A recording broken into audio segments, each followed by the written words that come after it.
akhir-akhir Sya'ban baru mereka keluar dari Syam untuk kembali ke Mekah, bawa keuntungan besar dan bawa barang juga dari sana. Ini besar-besaran.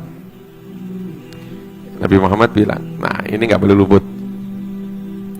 Terus juga Nabi pernah bilang sama sahabat-sahabatnya, ya insya Allah, katanya Allah menjanjikan kepadaku keuntungan di sini, kemenangan. Akhirnya udah, Nabi dapat kabar Abu Sufyan keluar dari Syam menuju Mekah.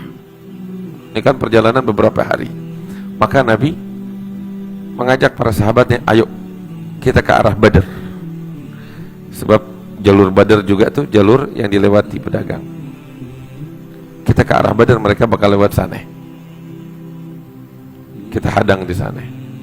Terus Nabi bilang sama sahabat-sahabatnya, ini kan Abu Sufyan rombongannya cuman sekian puluh orang, nggak sampai 30 orang. Ya, karena itu kita nggak perlu siapin jumlah orang yang banyak, persenjataan yang lengkap. Artinya Nabi sampai bilang, yang dari kalian yang mau ikut boleh, yang kagak ikut juga nggak apa-apa. Gitu. Yang masih sibuk sama kesibukan silahkan. Yang kebetulan mau ikut, dia udah siap, ayo berangkat sama kita. Sehingga pada perjalanan itu yang ikut nggak banyak. Hanya totalnya itu yang ikut sama Nabi 313 orang. Dan sebagian besar ya adalah kaum muhajirin, kaum ansor. Berapa banyak kaum ansor yang ikut itu waktu? Yang ikut dari kaum ansor itu 240 orang. Artinya sebagian besar. Ya. Dari kaum muhajirin hanya 73 orang. Sebagian kecil. Terus mereka nggak bawa persenjataan lengkap. Mereka cuma bawa persenjataan kecil, sebab mereka tahu yang mau dihadang cuma 30 orang. Gitu. Kemudian juga sampai kuda. Kuda itu kan ibaratnya kalau zaman kita tuh tank. Di masa itu kuda tuh tanknya. Kuda mereka juga nggak bawa kecuali hanya 2 ekor. Dalam riwayat 3 ekor. Ya, selebihnya unta. Unta juga cuma 70 ekor. Prajurit 313. Artinya ya 4 kali lipat, artinya 1:4 tuh unta. Iya kan? 7 kali 3 berapa? 21. Tambah 7 lagi 28. Ya.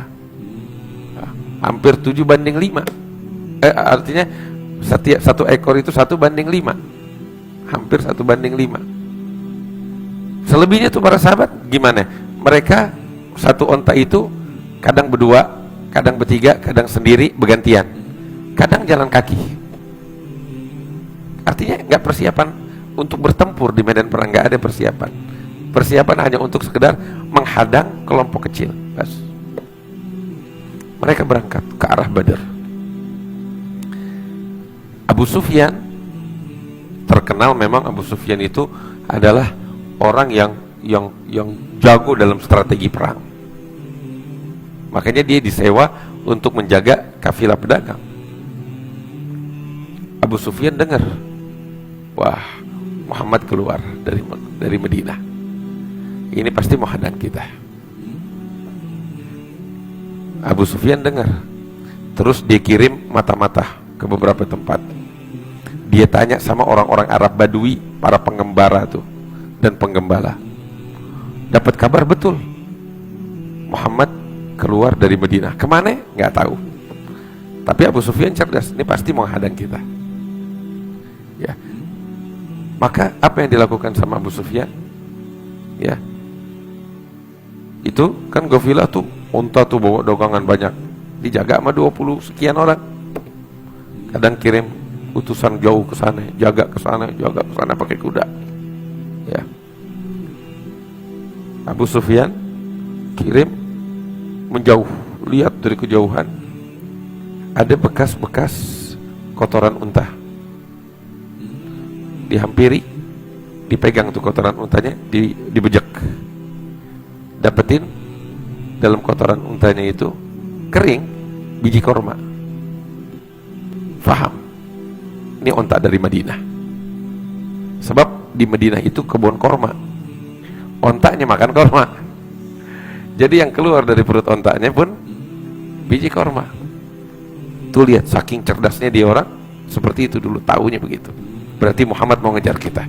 Langsung Abu Sufyan balik ke kafilah pedagang, dan kita nggak bisa lewat sini, ambil jalur lain. Dua hal yang dilakukan sama Abu Sufyan. Abu Sufyan kafir nih. Yang pertama, dia utus satu orang, ya, untuk gerak cepat, ya, menuju Mekah, mengabarkan kepada penduduk Mekah bahwasanya barang dagangan mereka, ya, mau disergap. Jadi kita perlu bantuan, kirim prajurit dari sana untuk sewaktu-waktu kalau kita dikepung, prajurit datang nyelamatin kita. Kirim satu orang ke sana. Terus Abu Sufyan juga bilang sama utusannya ini, kau kalau sampai ke sana bikin heboh, bikin panas dan bikin panik. Itu strategi gitu. Bagaimana? Lu punya onta, potong hidungnya. Ya. Jadi tuh onta babak belur, seakan-akan baru disiksa. Dan engkau kabur dari penyiksaan, seakan-akan. Jadi orang yang lihat pun panas. Ada apa ini? Bakar mereka, untuk mereka siapkan prajurit bergegas menolong kita. Begitu caranya. Itu strateginya gitu.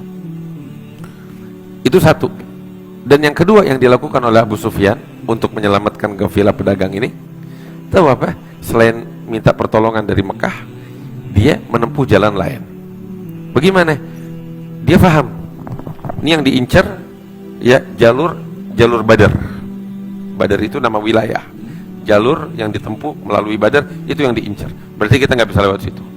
Abu Sufyan bawa nih kafilah muter melalui jalan pesisir yang lebih jauh lagi, ya, lebih jauh lagi untuk menyelamatkan. Jadi pasukannya Nabi Muhammad ke arah Badar, Abu Sufyan yang tadinya sekiranya dikira akan melewati jalur Badar, diambil jalur lain, muter, ya, sehingga Abu Sufyan membawa barang dagangan ini melewati jalur lain. Udah aman. Nabi Muhammad datang ke Badar, sedangkan ini udah lewat jalur lain. Mau dikejar juga nggak bisa.